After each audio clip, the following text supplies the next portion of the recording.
اس روئے زمین پر سب سے پہلا اور خوفناک طوفان جس کی تباہی سے پوری دنیا متاثر ہوئی تھی، جس کے باعث دھرتی پر کوئی بھی چیز باقی نہ رہی تھی۔ اللہ پاک نے اس طوفان کی تباہی کے بعد اس روئے زمین کو ایک نئی زندگی بخشی۔ یہ طوفان کب آیا تھا اور اس میں کتنے لوگ بچے تھے، اور اپنی جان بچانے کے لیے ان لوگوں نے جو کشتی استعمال کی اسے کہاں بنایا گیا تھا، اس کی تیاری میں کتنا وقت صرف ہوا، اور اس کشتی کو کس چیز سے بنایا گیا تھا۔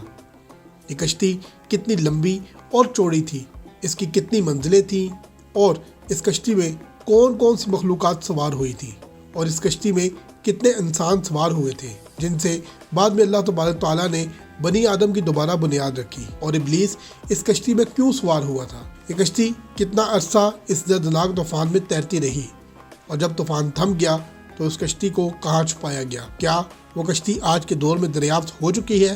ان تمام سوالات کے جوابات قرآن و حدیث کی روشنی میں اس ویڈیو میں آج ہم آپ کو دیں گے۔ ناظرین، ویڈیو کا آغاز کرنے سے پہلے آپ سے گزارش ہے کہ اگر ابھی تک آپ نے ہمارے چینل کو سبسکرائب نہیں کیا تو پلیز ہمارے چینل کو سبسکرائب کر لیجئے، اور ساتھ بیل آئیکن کے بٹن کو بھی دبا دیجئے تاکہ ہماری آئندہ آنے والی تمام ویڈیوز کا نوٹیفیکیشن آپ کو موصول ہو سکے۔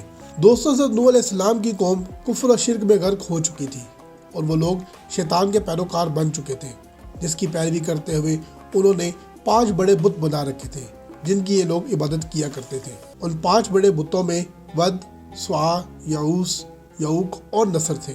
یہ بدبخت لوگ ان 5 بڑے بتوں کی پوجا کیا کرتے تھے، اور اس کے علاوہ بھی اس قوم میں طرح طرح کی برائیاں پائی جاتی تھیں۔ اس کفر و شرک میں مبتلا قوم پر اللہ پاک نے اپنے پہلے نبی حضرت نوح علیہ السلام کو مبعوث فرمایا، اور اللہ پاک نے حضرت نوح علیہ السلام کو نبوت عطا فرمائی۔ حضرت نوح علیہ السلام نے اس بدبخت قوم میں آ کر اپنی نبوت کا اعلان کیا، اور اللہ پاک کی وحدانیت کی تبلیغ کرتے ہوئے ان لوگوں کو بتوں کی پوجا کرنے سے منع فرمایا، اور انہیں ایک خدا کی عبادت کرنے کا حکم دیا۔ دنیا میں سب سے پہلے جس قوم کو دنیاوی عذاب ہوا وہ یہی بدبخت قوم ہے، جس طرح کہ قرآن پاک میں اللہ تبارک تعالیٰ نے ارشاد فرمایا، بے شک ہم نے نوح کو ان کی قوم کی طرف بھیجا کہ ان کو ڈرائے، اس سے پہلے کہ ان پر دردناک عذاب نازل ہو۔ حضرت نوح علیہ السلام 950 سال تک اپنی قوم کو تبلیغ کرتے رہے، اور اللہ پاک کی وحدانیت بیان کرتے رہے، اور انہیں گناہوں سے بچنے کی تلقین کرتے رہے، لیکن وہ بدبخت قوم باز نہ آئی۔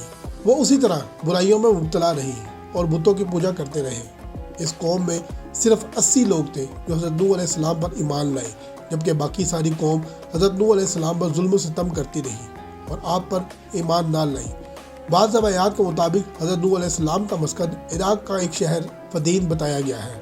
حضرت نوح علیہ السلام نے جب اپنی قوم کو دعوت دی تو ان کی قوم نے مختلف اعتراضات لگائے، جن کا جواب حضرت نوح علیہ السلام نے ان کو دیا، لیکن اس بدبخت قوم نے ہمیشہ آپ علیہ السلام کو جھٹلایا اور اللہ پاک کی وحدانیت پر یقین نہ کیا، بلکہ حضرت نوح علیہ السلام کا تمسخر اڑاتے ہوئے آپ سے عذاب الہی کا مطالبہ کرنے لگی، اور کہنے لگی کہ تم اس عذاب کو لے آؤ جس سے تم ڈراتے ہو۔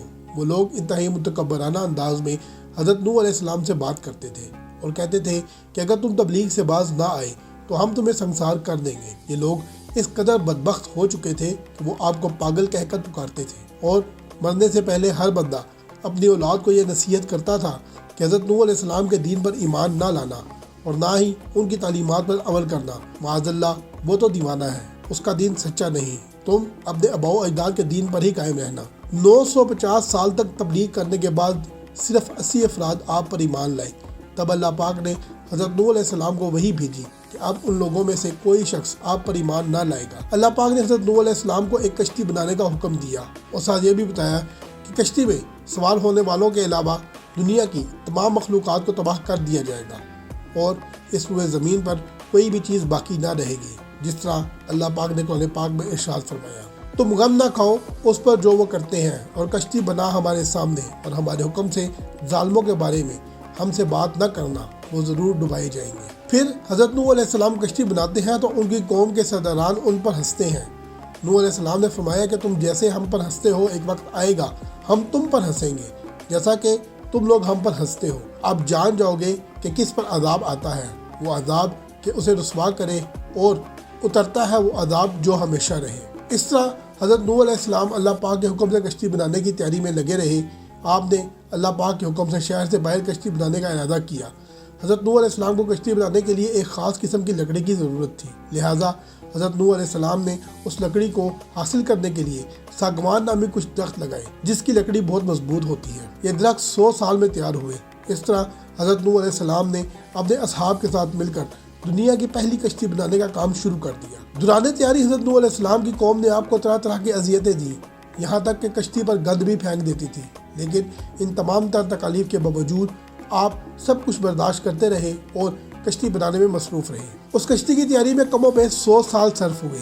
یہ کشتی 300 گز لمبی تھی اور 50 گز چوڑی اور 30 گز اونچی تھی۔ کشتی کا اگلا حصہ مرغے کے سر کی طرح اور پچھلا حصہ اس کی دم کی طرح تھا۔ اس کشتی کے اوپر تارکول کا لیپ کیا گیا تھا اور کشتی میں 3 دروازے رکھے گئے تھے۔ اس کشتی کی 3 منزلیں تھیں۔ جیسے ہی حضرت نوح علیہ السلام کی کشتی تیار ہوئی تو اللہ پاک کے حکم کا وقت بھی قریب آ پہنچا تھا کہ اس دنیا میں ایک خوفناک طوفان آنے والا تھا۔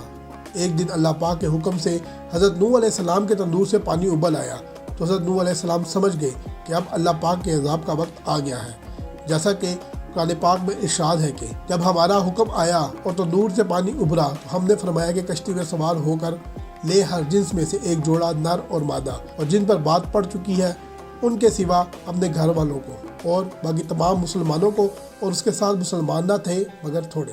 جب اللہ پاک کا وہ دردناک عذاب شروع ہوا تو زمین پانی اگلنے لگی اور آسمان سے بھی پانی برسایا جانے لگا۔ اس وقت حضرت نوح علیہ السلام نے دنیا کے ہر ذی روح کا ایک جوڑا نر اور مادہ کشتی میں سوار کر لیا۔ اس کے ساتھ ساتھ آپ کے 3 بیٹے حام، سام اور یافس، آپ کی مومنہ بیوی اور 72 مزید افراد، ٹوٹل 80 لوگ اس کشتی میں سوار ہو گئے۔ اللہ تبارک تعالیٰ نے آپ کے فرزندوں سے اس دنیا میں دوبارہ انسانوں کو پیدا فرمایا۔ حضرت نوح علیہ السلام کی ایک بیوی تھی جس کا نام وائلہ اور بیٹا جس کا نام کنعان تھا۔ وہ آپ پر ایمان نہ لائے اور نہ ہی وہ اس کشتی میں سوار ہوئے۔ وہ اس طرح طوفان میں غرق ہو گئے۔